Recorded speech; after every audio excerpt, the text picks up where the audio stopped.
Chapitre 18. Celui qui s'isole suit son inclination, il s'obstine contre toute raison. Ce n'est pas à la prudence que l'insensé prend plaisir, mais c'est à manifester ce qu'il a dans le cœur. Quand le méchant vient, le mépris vient aussi, et avec l'opprobre vient l'ignominie.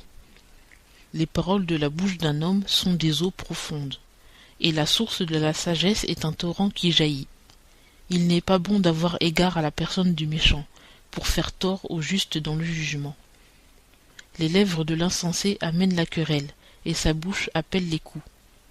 La bouche de l'insensé est une ruine pour lui, et ses lèvres sont un piège à son âme. Les paroles d'un médisant sont comme des friandises, elles pénètrent au-dedans des entrailles. Celui qui se relâche dans son ouvrage est frère de celui qui dissipe ce qu'il a. Le nom de l'Éternel est une forte tour.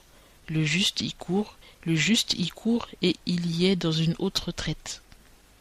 Les biens du riche sont sa ville forte, et comme une haute muraille dans son imagination. Le cœur de l'homme s'élève avant que la ruine arrive, mais l'humilité précède la gloire. Celui qui répond à un discours avant de l'avoir entendu fait une folie et s'attire la confusion. L'esprit de l'homme le soutiendra dans la maladie, mais si l'esprit est abattu, qui le relèvera? Le cœur de l'homme intelligent acquiert de la science, et l'oreille des sages cherche la connaissance. Le présent d'un homme lui fait faire place, et lui donne accès auprès des grands. Celui qui plaide le premier paraît juste, mais sa partie vient et l'examine. Le sort termine les procès et fait les partages entre les puissants. Des frères divisés sont plus difficiles à gagner qu'une ville forte, et leurs différends sont comme les verrous d'un château. C'est du fruit de sa bouche qu'un homme rassasie son corps, c'est du revenu de ses lèvres qu'il sera nourri.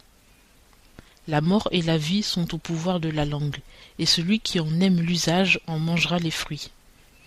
Celui qui a trouvé une femme a trouvé le bonheur, c'est une faveur qu'il obtient de l'Éternel.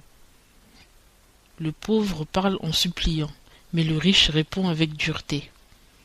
Celui qui a beaucoup de compagnons les a pour son malheur, mais il y a tel ami plus attaché qu'un frère.